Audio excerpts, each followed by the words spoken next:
My palms were slick around the note cards even though I didn't need them. The stage lights made the air feel thick. I leaned toward the mic and heard my breath pop in the speaker's dot. Principal Dorsey smiled from the side. "If you've got this." "Jordan?" I nodded. "Thanks." Below me, parents held up phones. I found my family. Mom sat stiff, hands folded. Lily sat beside her, knees bouncing. Dad sat like he was in a meeting, not a graduation. Marcus stood near the aisle, smiling. He mouthed, "Breathe." I breathed. "Today," I said, "we're leaving this building as different people than when we entered it." A chair scraped. Dad stood up. "You'll never amount to anything," he yelled. The gym snapped into silence. My throat locked. I stared at him, and he stared back like he owned the moment. Marcus hissed, "Don't look at him." "Going," I swallowed. "Dad, please." He laughed hard, "Please. You're up there acting like some leader." "What are you leading?" "Bunch of kids into unemployment." Principal Dorsey stepped forward. "Mr. Hale, this isn't." Dad pointed at me. "He thinks he's too good for real work. He thinks video games make him a man." My cheeks burned. I heard my own thoughts like they were yelling. "Cry? Don't give him that." I smiled anyway. It felt like a bruise stretching, but I forced it. I leaned closer to the microphone. "Maybe you're right," I said, "but I'll prove you wrong." A ripple of murmurs moved through the crowd. Dad's eyes narrowed. "With what, your little games?" "With my work," I said. "Whatever I build." Dad shook his head. "You're wasting your life," I said. "You don't watch my life. You only judge it." Marcus called, "Sit down, man." Dad snapped toward him. "Stay out of my family." Marcus took a step forward. "He's my friend. You're embarrassing him." Dad's smile turned small and mean. Good, maybe embarrassment will finally teach him. That old memory flashed me at 10, holding a drawing I was proud of. Dad ripping it in half and saying, "Pretty pictures don't pay bills." I remembered my own voice, small and shaking. But I made it. I remembered his answer. "And it means nothing." On the stage, my chest tightened, but my voice stayed calm. "You're not teaching me. You're just yelling." Dad's nostrils flared. "I'm telling the truth. Truth is what you need. Your dream is a joke." Let the silence stretch. Then I asked, "If my dream is a joke, why are you so angry?" His eyes widened for a beat, then anger rushed back. "I'm angry because you're weak," I said. "I'm not weak. I'm just not you." Mom's gaze dropped to the floor. Lily's face went pale. She shook her head at me like she was begging me not to push him. Principal Dorsey raised both hands. "We're moving on. Jordan, continue." I looked at the crowd. Some faces were shocked. Some looked sad. Some looked hungry for drama. I hated that they were seeing this. I looked at Lily. She mouthed, "I'm sorry." I looked at Dad again. "You can keep your opinion," I said into the mic. "I'm keeping my future." Then I spoke without the cards, because the speech didn't matter anymore. "We don't all have the same path," I said. "Some people want approval so badly they forget how to listen. Some people want safety so badly they never try. If you're scared to fail, you're not alone. But don't let someone else's fear become your cage." Applause started, then grew. It didn't feel like celebration. It felt like someone handing me air. Dad sat down slowly, like he was saving his rage for later. After the ceremony, Marcus caught me near the exit. "That was insane," I exhaled. "You made it insane." "You didn't break," Marcus said. "I thought you might." "I wanted to," I admitted. "Come with me," he said. "We'll eat. We'll pretend you're—" "Life isn't a drama series." I almost laughed. "Can't. He'll be waiting." Marcus leaned in. "Then I'm coming with you." In the parking lot, Dad stood by his truck, arms crossed. Mom and Lily hovered near the passenger side like they were trapped. Dad looked at Marcus. "Go home," Marcus said. "No." Dad's voice dropped. "This is not your problem." Marcus glanced at me. It as if it's hurting him. Dad stepped closer to Marcus. "You think you know him?" I raised him. I said quietly, "You controlled me. That's not the same." Dad turned his glare on me. "Get in the truck," I whispered. "Jordan, please." Lily's eyes glistened. Just get in, okay? I tasted metal in my mouth. Fine. Grabbed my sleeve. Text me. I will, I said, and I meant it. As I climbed into the back seat, Dad said without looking at me, "When we get home, we're having a talk." I stared out the window at the school shrinking behind us. We always have talks. Dad's knuckles whitened on the wheel. This one ends with you choosing a life today. My stomach tightened, but my voice stayed flat. Or it ends with, you losing control? Dad's eyes flicked to the mirror, meeting mine. Watch your mouth, he said. I held his gaze. Watch yours. CHP to Marcus's couch smelled like old detergent and pepperoni, but it was still softer than pride. I lay, awake staring at the ceiling fan while his TV played some late-night comedy I wasn't laughing at. Marcus patted in with 2 glasses of water. You need to sleep. I'm trying, I said. He sat on the floor beside the couch. Your dad call? No, he will. I rubbed my eyes. Let him. Marcus leaned back against the coffee table. You sure you're okay?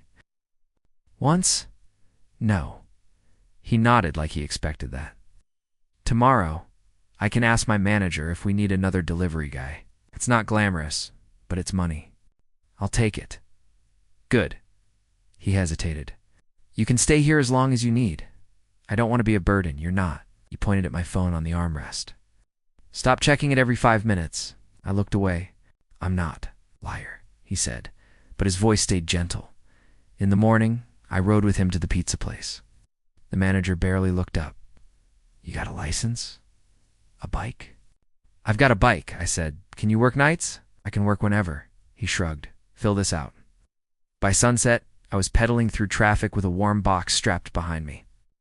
Each address felt like a new reminder that I'd fallen off the life my dad planned. At every red light, his voice rose in my head. You'll never amount to anything. At Marcus's place, I dropped my tips on the counter. $72, Marcus whistled. Not bad. It's not. Enough, I muttered. Hey, he said. It's day 1. Day 1 turned into day 10. My legs ached. My hands cracked from the cold. At night, I stared at my laptop and tried to code, but the screen blurred because my brain kept replaying Dad's face on that stage. One night, Marcus caught me whispering. Maybe he's right. He froze in the doorway. What did you say? Nothing? He said, stepping closer. Say it again? I swallowed. Sometimes I think he's right. Sometimes I think I'm just pretending. Marcus shook his head. You're not pretending. You're scared. I snapped. Same thing. He sat beside me. Listen, he trained you to doubt yourself. That's his trick. It's not a trick, I said. It's facts. I'm delivering pizza at 19. And, Marcus said, my cousin is 28 and still lives with his mom. Your life isn't a scoreboard. I scoffed. Tell my dad that. I'd love to, Marcus said, but he'd probably explode. I stared at my hands. I hate that I still want him to be proud, Marcus said. Wanting love isn't weak. Chasing it from someone who uses it like a weapon is. The next evening, I delivered to a downtown office building with a glass lobby and polished floors. A man in a suit stepped out of an elevator, saw me, and frowned like I was dirt on his shoes. He took the box and glanced at my name tag. Jordan Hale. My stomach dropped. Yeah, smiled like he'd caught something. Funny. Victor Hale's son delivering food. You finally get a real job? My ears rang. Who are you? He held out his hand like it was a joke. Derek. Sloan. I knew the name. Dad's right-hand man. The guy Dad always praised. The guy Dad told me to be like. Derek's eyes were sharp, but there was something else there. Something tired. Relax. He said quietly. Not here to mock. You. I didn't believe him. Then why say that? He stepped closer so the receptionist couldn't hear. Because that's what your father says about you. I wanted to see if it was true. My jaw tightened. And you showed up. He nodded at the bike helmet dangling from my wrist. You're working. That matters. I stared at him, confused and angry. If you're so impressed, tell him to stop calling me a failure. Derek's mouth twitched. He won't hear me. He barely hears himself. I blurted. Why are you even talking to me? Derek hesitated. Because I used to be you. Different father, same shadow. He pulled out cash and tipped me like it was a bribe. Don't quit on yourself, Jordan. That's the only way he wins. As I left, he called after me, and if you need work that isn't delivery, there's a cafe on Pine Street hiring nights. Ask for Elena. They'll woo. I rode into the dark with my chest tight. I didn't know whether to hate Derek or thank him, but his words stuck like splinters. Same shadow. The next day I found Pine Street and the cafe lights spilling. A woman with hair tied back wiped the counter and watched me like she could smell. Lies, can I help you? She asked. I'm looking for Elena Cruz, I said. That's me. She raised an eyebrow. And you are? Jordan, Derek Sloan said you might be hiring. Her mouth tightened. Derek sends trouble. Why should I trust you? I stared at the email for a full minute before I breathed. Marcus leaned over my shoulder. You going to open it or frame it? I think it's fake, I said. Open it. I clicked. My hands shook. Dear Jordan Hale, I read out loud. We reviewed your demo. Titan Forge Studios would like to schedule a meeting. Marcus grabbed my arm. That's not fake. I don't... My throat tightened. This is Titan Forge. The Titan Forge? Yes. Marcus started pacing. This is it. This is your shot, I whispered. Or my chance to get humiliated. On a bigger stage, he stopped. You didn't come this far to flinch now. I typed back before I could doubt myself. I'm available. 2 days later, I sat in a glass office tower with my laptop on my knees. My reflection looked thinner, sharper, nervous. A woman walked in first. Sharp eyes, clean suit, a controlled smile. I'm Naomi Blake, she said. I stood. Jordan. She didn't shake my hand right away. She studied me like I was data. You're younger than I expected. I get that a lot, I said. A guy about my age followed her in, sleeves rolled up. Ryan Carter, he said, offering his hand. I pushed for this meeting. Thank you, I said. Naomi sat across from me. Let's be clear. You have no degree, no shipped titles, no team. Should we invest in someone with no track record? I felt the old fear crawl up my spine. My dad's voice echoed. You're nothing. I met her eyes. Because I have something most developers don't. Arched a brow, and what is that? I have something to prove. Ryan leaned forward. Explain. My game isn't just mechanics, I said. It's personal. The shadow isn't random. It's the voice that tells you you're worthless. How do people feel that? That's why. The demo spread. Naomi tapped her tablet. Emotion doesn't guarantee profit. No, I said. But honesty builds loyalty. Ryan nodded slowly. I felt it when I played.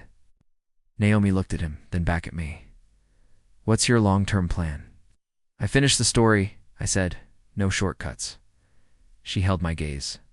We're prepared to offer a small development. Deal. Funding. Workspace. Marketing support in exchange for partial ownership. My heart pounded. How partial? 40%, she said. That's high, I said, before I could stop myself. Naomi's lips twitched. You negotiate? Good, Ryan said. We believe in your voice. But you'll need guidance. I have a mentor, I said. Naomi tilted her head. Who? Adrian Cole. Her eyes flickered. The Adrian Cole? Yes. She leaned back. Interesting. I swallowed. So is this real? It's real, Naomi said. Don't waste it. When I stepped outside, I called Professor. Cole, they offered, I said. He was quiet for a second, and... I'm scared. Good, he said. That means it matters. Marcus grabbed my phone. We're in business. I laughed for the first time in weeks. That night, Derek called. I resigned, he said. I froze from my dad's company, yes. Why? He exhaled. Because I told him the truth. What truth? It's that your son has more vision than you ever did. My chest tightened. What did he say? He exploded, Derek said. Said I was disloyal. Said you're delusional. It sounds like him. He's making risky investments now. Derek added, trying to prove something. Prove what?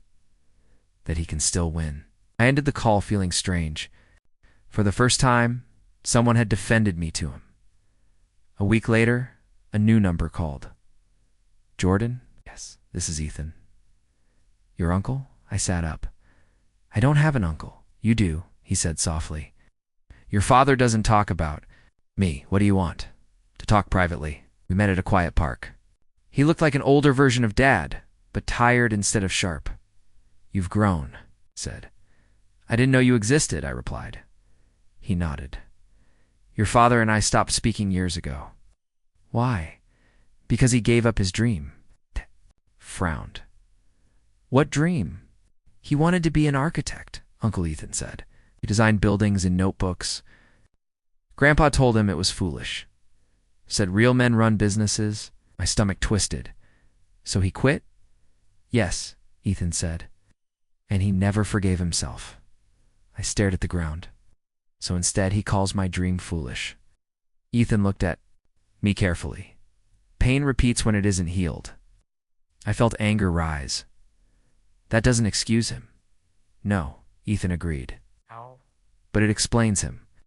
I walked home thinking about cycles. About shadows passed down like heirlooms. During beta testing, streamers picked up my game. Marcus burst into my room. You're trending. No way, he said, shoving his phone at me. They're calling the shadow the inner. Critic boss fight. I watched clips of players crying at scenes I wrote at 3 a.m, one streamer said. This feels real, like someone poured their trauma into code. I whispered, I did. Naomi called later. Congratulations, the numbers are strong. How strong? Strong enough to scare competitors, she said. Ryan jumped on the line. People are connecting to the ending. Don't change it. Why would I? I asked. Naomi paused. Because success invites pressure. That night, Lily called. She was crying. Dad's company is in debt, she said. I sat up. How bad? Really bad. He blames the market. Blames Derek. He blames you. Me. He says you distracted him. I laughed bitterly. I moved out. He's angry all the time, Lily whispered. Mom barely talks. I closed my eyes. I'm sorry. Don't be, she said quickly. I'm proud of you. Her words hit harder than any insult ever had. After the call, I stared at my screen. I imagined a press conference. I imagined saying his name. Telling the world what he did. Marcus watched me. You're thinking about revenge. Maybe, I admitted. Would it make you feel better? I don't know. He crossed his arms. Or would it make you him? That question lingered. A few days later, Naomi asked me to come in again. She closed the office door. We've received a buyout offer. My pulse spiked. Already, yes, she said. A major publisher. How much she met my eyes. Enough to make you a millionaire. The word echoed in my head. Millionaire. What's the catch? I asked. Ryan spoke gently. They want full creative control. I stiffened. Meaning, Naomi's voice was steady. They want to change the ending. My chest tightened. Change it how? They want the boy to defeat the shadow, she said. Destroy it. Clean victory. No walking away. I felt like someone punched me. That's not. The story, it's more marketable, Naomi replied. It's a lie, I said. She folded her hands. It's business. I stood slowly. So I become rich. By erasing the truth, Ryan looked conflicted. It's a life-changing amount of money. I thought about my dad yelling that money equals worth. I thought about Grandma's house. About Lily crying, Naomi watched me carefully. You don't have to answer now. I met her gaze. If I say no, then we stay independent, she said. Higher risk, slower growth. And if I say yes, you never worry about money. Again, I walked to the window and looked down at the city. For the first time in my life, I had power, and it terrified me. I didn't sleep the night Naomi told me about the buyout. I sat on Marcus's couch, staring at the ceiling again like I had months ago. Marcus leaned against the doorway. So what? So are you taking it? I rubbed my face. I say yes, I'm a millionaire. And he asked, and that's everything my dad respects? Marcus walked in slowly. This is your revenge moment. I looked at him. Revenge, he said. You win at his game. Money, power, status. You shove it in his face without saying a word. I let that picture form in my head. My dad watching the news, hearing the number, realizing I beat him. It felt good. Too good. My phone buzzed. Professor Cole, I answered. You already know, don't you? I can hear it in your breathing, he said. Tell me. They want to buy it, I said. Full control. They'll change the ending. He was quiet for a moment. And what do you want? I want security, I admitted. I want Grandma's house back. I want Lily safe. I want to never worry again.